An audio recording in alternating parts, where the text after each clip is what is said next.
दोस्तों, मैं आपके सामने आज कई दिन बाद उपस्थित हुआ हूँ।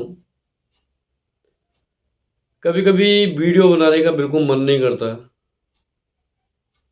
और कभी-कभी बहुत मन भी करता है कि आपको कुछ बताऊँ।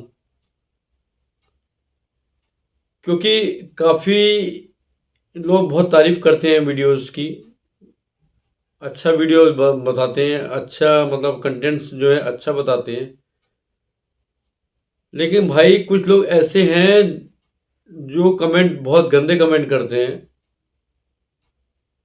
अब गंदे कमेंट क्यों करते हो मुझे नहीं पता। अगर आपको वीडियो अच्छा नहीं लगा तो मत देखिए, लेकिन कोई गलत कमेंट तो मत करो। अगर आप पढ़ेंगे कमेंट्स को तो खुद आप बोलेंगे कि ये आदमी कौन है जिसने इतने बेकार कमेंट किए हैं। एक दो मेरे दोस्तों ने जो यूट्यूबर भी हैं और हमारे सब्सक्राइबर भी हैं, उन्होंने लिखा भाई इतना सीनियर पर्सन आपके सामने बोल रहा है तो कम से कम उसके साथ व्यवहार तो सही करो, अच्छे कमेंट तो दो। क्या उल्टे सीधे आप लिख रहे हो। कैमरे के सामने आना इतना आसान काम नहीं है। भाई देखिए, मैं चाहे पढ़ के बताऊं चाहे जैसे बताऊं, कुछ नॉलेज दे रहा हूं मैं। किसी से कुछ लिया तो नहीं मैंने। इसलिए वीडियो बनाने का मन नहीं करता हैगा। मैं कोई यूट्यूबर होने के नाते मैं कोई पैसा भी नहीं कमा रहा हूँ। मेरे कोई इतने व्यूज़ भी नहीं आ रहे हैं कि बहुत लोग व्यूज़ देखते हैं। काम की वीडियो बनाता हूँ, जनरल नॉलेज की वीडियो बनाता हूँ। उसके बाद भी कमेंट्स जो है ना गलत करते हैं। कोई कहता है कि भाई ये तो हम भी पढ़ के सुना रहे हैं, हम भी पढ़ लेंगे। कंटेंट्स आप कहाँ से पढ़ लेंगे, जब मिलेगा जब तो पढ़ेंगे। बहुत से लोग पढ़ के भी नहीं बता पाते हैं। वो कह रहे हैं यार बूढ़े हो गए हो, क्या ज़रूरत है। पता नहीं किस किस टाइप के कमेंट करते हैं जो मुझे है ना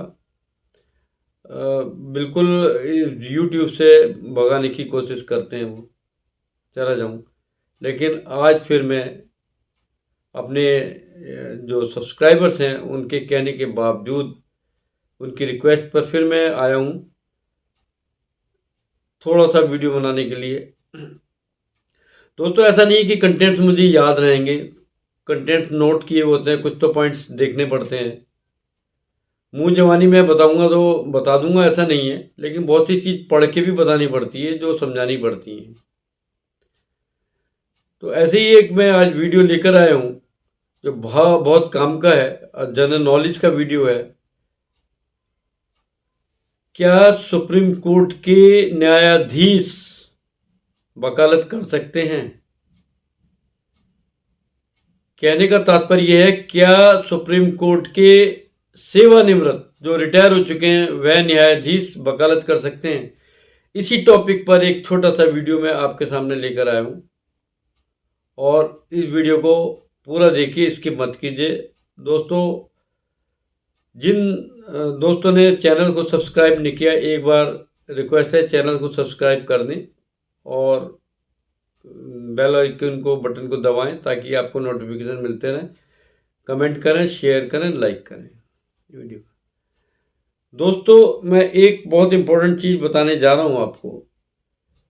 सुप्रीम कोर्ट के सेवानिवृत्त न्यायाधीश को देश के किसी भी अदालत में वकालत करने की इजाज़त नहीं है, अनुमति नहीं है।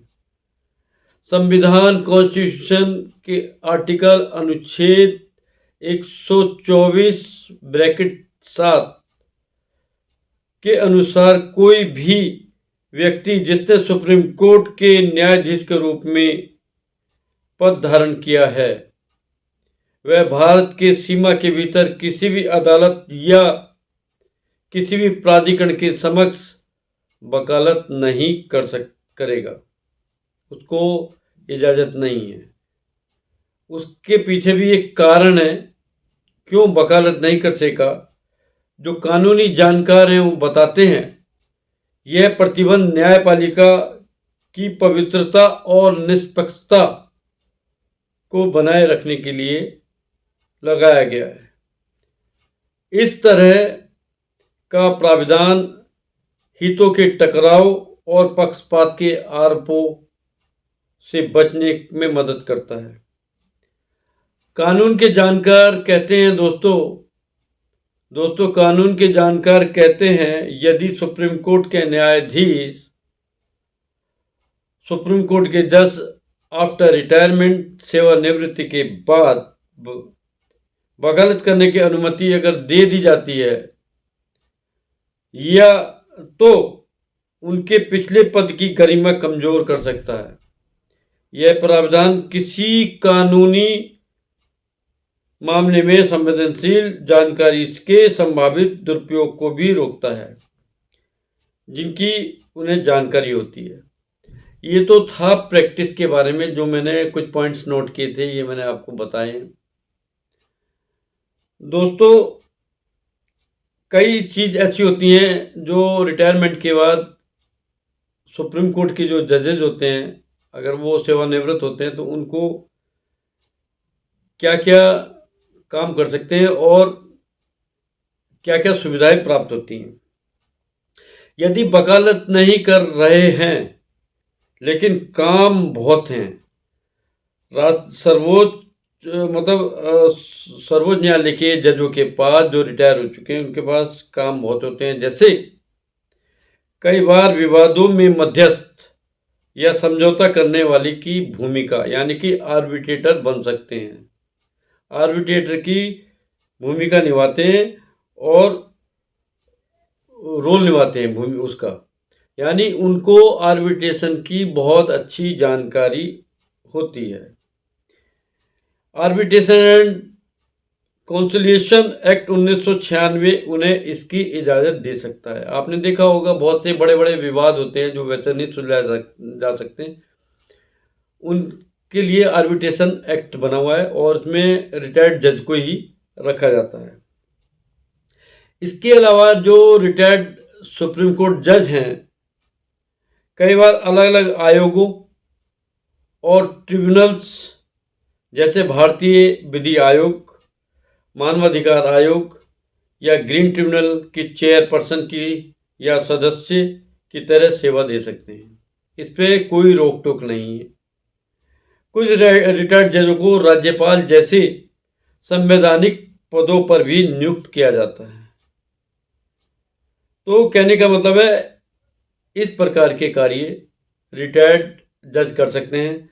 दोस्तों अब रिटायरमेंट के बाद इनको क्या सुविधाएं मिलती हैं? जो सुप्रीम कोर्ट के जज हैं इनको रिटायरमेंट के बाद क्या सुविधाएं मिलती हैं? रिटायरमेंट के बाद चीफ जस्टिस ऑफ इंडिया और सुप्रीम कोर्ट के जजों को कई सुविधाएं मिलती हैं, जिनमें आजीवन घरेलू सहायक, मतलब एक सहायक लाइफ टाइम इनके साथ रहेगा और एक ड्राइवर इनको मिलेगा लाइफ टाइम जो हमेशा रहेगा। इसके अलावा सेवानिवृत्त चीफ जस्टिस ऑफ इंडिया को सेवानिवृत्ति के 5 साल बाद उनके निवास पर 24 घंटों सुरक्षा कवर दिया जाएगा। यानी सुरक्षा कवर होता है, यानी कि 24 घंटे 7 दिन पर्सनल सुरक्षा गार्ड भी मिलता है। दूसरी तरफ सुप्रीम कोर्ट के सेवानिवृत्त जजों के लिए सुरक्षा कवर और व्यक्तिगत गार्ड 3 साल के लिए होते हैं। एक सेवानिवृत्त यानी रिटायर्ड CJI मतलब सुप्रीम कोर्ट के जज चीफ जस्टिस ऑफ इंडिया को सेवानिवृत्ति के बाद 6 महीने के लिए नई दिल्ली में किराया मुक्त टाइप 7 आवास भी मिलता है। इसके अलावा एक्स चीफ जस्टिस को सेवानिवृत्त सुप्रीम कोर्ट के जजों और उनके मासिक मोबाइल फोन और इंटरनेट बिल के लिए 4,200 रुपये मिलता है। ये आर्टिकल मैंने नोट किया, पॉइंट्स नोट बनाए, जिसको मैंने देख के कुछ पॉइंट्स बताए हैं। तो मतलब इतनी महत्वपूर्ण पद पर रहने के बाद CJI जो है सुप्रीम कोर्ट के जज हैं और सुप्रीम कोर्ट के चीफ जस्टिस हैं, उनको ये सुविधाएं मिलती हैं और मिलनी भी चाहिए। और ये सुविधाएं मैंने आपको बता दिया है। जब किसी को वकालत से वंचित कर दिया जाता है तो अन्य सुविधाओं का अधिकार उनको है, क्योंकि संवैधानिक गरिमा बनी रहे इसलिए वकालत से वंचित किया जाता है। लेकिन जो हाई कोर्ट के रिटायर्ड जज होते हैं उनको सुप्रीम कोर्ट में वकालत करने की इजाज़त है। अपने हाई कोर्ट में तो नहीं करते हैं, क्योंकि उसी हाई कोर्ट में वो जज बने, उसमें रिटायर हो गए, वहाँ भी एक पद का प्रश्न उत्पन्न हो जाता है। सुप्रीम कोर्ट में वह प्रैक्टिस कर सकते हैं। दोबारा सुन लीजिए, कभी आप उसको मिक्स कर दें, यानी कि मैंने अभी बोला हाई कोर्ट के जजेस के लिए अलग व्यवस्था है। इससे पहले वीडियो में मैंने बताया तो सुप्रीम कोर्ट के chief justice of India, supreme court के रिटायर्ड जज, यानी कि चीफ जस्टिस ऑफ इंडिया जो रिटायर्ड हो चुके हैं उनके लिए मैंने बताया था, वो वकालत नहीं कर सकते, लेकिन हाई कोर्ट के जज वकालत कर सकते हैं। ये ऐसा टॉपिक है, इसकी नॉलेज सबको रहनी चाहिए, जानकारी आनी चाहिए, इसलिए मैंने ये टॉपिक लेकर आया। मैंने सोचा कि बहुत अच्छा कंटेंट्स मुझे मिला है और क्यों ना मैं इस पर एक छोटा सा एक मोटिवेशनल वीडियो बनाऊं। तो ये वीडियो मैंने बनाया। आपको ये वीडियो कैसा लगा आप बताइएगा और चैनल को ज़रूर सब्सक्राइब कीजिएगा। अगली वीडियो में किसी नए टॉपिक के साथ वेट करूंगा, तब तक के लिए इजाज़त दीजिए दोस्तों, नमस्कार।